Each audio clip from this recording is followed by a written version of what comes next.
Hello friends, welcome in my channel learn well basic. मित्रांनो, आज आपण राज्य शैक्षणिक संशोधन व प्रशिक्षण परिषद महाराष्ट्र पुणे 30 स्टार्स प्रकल्पांतर्गत पायाभूत चाचणी 2024-25 इयत्ता 7वी विषय मराठी प्रथम भाषेची प्रश्नपत्रिका या ठिकाणी उत्तरासह पाहणार आहोत. इयत्ता 7वी मराठी विषयाची पायाभूत चाचणी 2024-25 ची प्रश्नपत्रिका आपण उत्तरासह पाहतोय. विद्यार्थी मित्रांनो, इयत्ता 5वी ते 10वीचे विविध शैक्षणिक व्हिडिओज पाहण्यासाठी या चॅनलला नक्की सबस्क्राईब करा. तर सुरू करूयात. सुरुवातीला आहे तोंडी चाचणी. प्रश्न 1.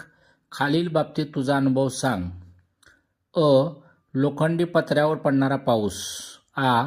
चिंचेच्या चवीसारखी चव असणाऱ्या दुसऱ्या पदार्थाचे नाव व चव सांग. तर या दोन्ही प्रश्नांची उत्तरं तोंडी स्वरूपात विद्यार्थ्यांनी द्यायची आहेत. प्रश्न दुसरा. खालील सूचना मोठ्या आवाजात वाच व त्यापैकी अन्न पदार्थासंदर्भातील सूचना कोणत्या ते सांग. सूचना दिलेल्या आहेत. जेवणाआधी व जेवणानंतर हात स्वच्छ धुवा. 2. वॉर्डमध्ये जास्त वेळ थांबवू नका. 3. तुम्हाला आवश्यक असणारे गरजेपुरते अन्नपदार्थ ताटात वाढून घ्या. 4. डॉक्टरांनी सांगितल्याप्रमाणे औषधे घ्या. प्रश्न तिसरा. तुला आवडलेली कविता किंवा गाणे साभिनय म्हणून दाखव. तर ह्या 1 ते 3 प्रश्नाची उत्तरे विद्यार्थ्यांनी तोंडी द्यायची आहेत. आता पाहूयात लेखी चाचणी. प्रश्न 4. खाली दिलेल्या चित्राचे निरीक्षण करून त्याचे वर्णन तुझ्या शब्दात 8 ते 10 वाक्यात लिही म्हटले. तर विद्यार्थ्यांनी चित्राचं निरीक्षण करायचं आहे आणि आपल्या शब्दामध्ये याचं वर्णन लिहायचं आहे.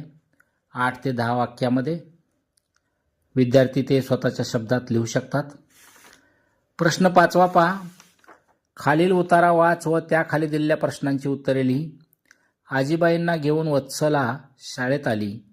मुक्या मुलांची शाळा असते हे पाहून आजीला आश्चर्य वाटले, वगैरे वगैरे या ठिकाणी उतारा दिलेला आहे. तो उतारा तुम्ही वाचू शकता. आता त्याखाली दिलेल्या प्रश्नांची उत्तरे पाहू. अ. उतार्यात वर्णन केलेली शाळा कोणत्या मुलांची आहे. तर आपल्याला उत्तर लिहिता येईल. उतार्यात वर्णन केलेली शाळा मुक्या मुलांची किंवा कर्णबधीर मुलांची किंवा ऐकून न येणाऱ्या मुलांची शाळा आहे. आ. वरील उतार्यातील शाळेची प्रमुख 2 वैशिष्ट्ये कोणती ते अचूक ओळख व त्यापुढील चौकटीत बरोबर अशी खूण कर. तर पर्याय क्रमांक 2 हेडफोन्स लावून शिकणारे मुले आणि पर्याय क्रमांक 4 यंत्राच्या साहाय्याने शिकवणाऱ्या शाळेतील बाई. हे 2 उत्तर आपल्याला लिहिता येतील या ठिकाणी. या 2 उत्तरांना आपल्याला टिक करता येईल. ई. शाळेतील सर्व बाबींची माहिती घेतल्यावर आजीने शेवटी कोणता निर्णय घेतला ते लिही म्हटले. तर आजीने दिगूला मुक्या मुलांच्या शाळेत घालण्याचा निर्णय घेतला असं आपल्याला उत्तर लिहिता येईल. प्रश्न 6. खालील बातमी वाच व त्याखाली दिलेल्या प्रश्नांची उत्तरे लिही. तेव्हा ही बातमी आपण वाचू शकता. आता या बातमीखाली दिलेले प्रश्न पाहू. अ. आर्थिक सहाय्य कोणाला केले जाईल. तर उत्तर लिहिता येईल. मृतांच्या कुटुंबियांना व घराचे अर्धवट नुकसान झाले असेल त्यांना आर्थिक सहाय्य केले जाईल. आ. अशा प्रकारच्या नैसर्गिक आपत्तीमध्ये शासनाकडून जाहीर होणाऱ्या मदतीबद्दल तुला काय वाटते. तुझे मत 2 वाक्यात लिही. तर हा स्वमतावर प्रश्न आहे. प्रत्येकाचं उत्तर वेगवेगळं असू शकतं. मी लिहिलेलं उत्तर पहा. नैसर्गिक आपत्तीमध्ये शासनाने जाहीर केलेल्या मदतीमुळे त्या कुटुंबांना दिलासा मिळतो, त्या कुटुंबांना सुरक्षा मिळते, शासन योग्य निर्णय घेते असे वाटते. प्रश्न 7 पहा. खालील कवितेच्या ओळी वाच व त्याखाली दिलेल्या प्रश्नांची उत्तरे लिही. हिरवी नाजूक रेशीम पाती 2 बाजूला सळसळती वगैरे वगैरे या ठिकाणी कविता दिलेली आहे. तेव्हा त्याच्यावरचे प्रश्न आपण पाहू. ही कविता तुम्ही वाचायची आहे. या कवितेवरचे प्रश्न पहा. अ.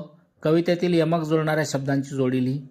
तर सळसळती, झगमगती, खुलली रे, गेले रे. आ.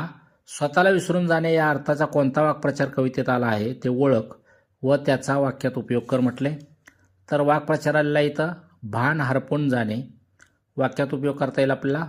आषाढी वारीत नाचताना वारकरी भान हरपून गेले. तर अजूनही वेगवेगळे उत्तर तुम्ही या ठिकाणी लिहू शकता. ई. निसर्ग या शब्दाचा वापर करून एक सुविचार लिही. या प्रश्नाचंही उत्तर प्रत्येकाचं वेगळं असू शकतं. उदाहरणादाखल या ठिकाणी मी सुविचार लिहिलाय पहा. निसर्गाच्या गतीचा अवलंब करा कारण त्यात धैर्याचे रहस्य आहे. प्रश्न 8 पहा. खालील मुद्द्यांच्या सहाय्याने तुझ्या आवडत्या कलेविषयी माहिती लिही. तर या ठिकाणी प्रत्येकाचं उत्तर वेगळं असू शकतं. मी लिहिलेलं नमुन्यादाखल उत्तर पहा. कलेचे नाव चित्रकला. त्यासाठी मला लागणारे साहित्य पांढरा कागद, ड्रॉइंग शीट, रंगखडू, कलर, ब्रश इत्यादी. कलेतील कौशल्यवाढीसाठी मी करतो तर रचना, रंगसिद्धांत, चित्रकला तंत्र इत्यादी मूलभूत संकल्पना समजावून घेतो, अधिक सराव करतो. त्यामुळे मला झालेला फायदा तर चित्रकलेमुळे आपल्या भावना शब्दांशिवाय व्यक्त करता येतात. चित्रकलेमुळे मला भूमिती व विज्ञानातील आकृत्या सुबक व रेखीव काढताना फायदा झाला. प्रश्न 9. पुढील प्रसंगी तू काय करशील ते लिही म्हटलंय. या प्रश्नांची उत्तर प्रत्येकाची वेगळी असू शकतात. नमुन्यादाखल या ठिकाणी मी उत्तर लिहिले ते पहा. शाळेतील स्वच्छतागृह खूप दिवस स्वच्छ केलेले नसेल तर शाळेतील स्वच्छतागृह स्वच्छ केलेले नसेल तर मुख्याध्यापकांच्या लक्षात आणून देईन. इतर मित्रांच्या सहाय्याने सफाई कामगारांना सांगून स्वच्छ करून घेण्यास मदत करेन. स्वच्छतागृह स्वच्छ होईपर्यंत त्याचा वापर करणार नाही. रात्री झोपताना तुझ्या घरातील विजेची उपकरणे चालू राहिली असतील तर रात्री जेव्हा मला जाग येईल तेव्हा ती मी बंद करेन. रोज झोपण्यापूर्वी आठवणीने बंद करण्याचा प्रयत्न करेन. घरातील इतरांच्या लक्षात आणून देईन. दररोज भर उन्हात एखादा पक्षी तुझ्या घराच्या खिडकीत येऊन बसत असेल तर त्या पक्षासाठी वाटीत पाणी ठेवेन, त्या पक्षासाठी खाद्य ठेवेन. प्रश्न 10. सूचनेनुसार कृती करून लिही. दिलेल्या वाक्यातील गुणविशेषण व संख्याविशेषण ओळखून लिही म्हटले. भव्य मैदानावर सुनीलने धावण्याचा सराव केल्यामुळे त्याची धावण्याची गती दुप्पट झाली.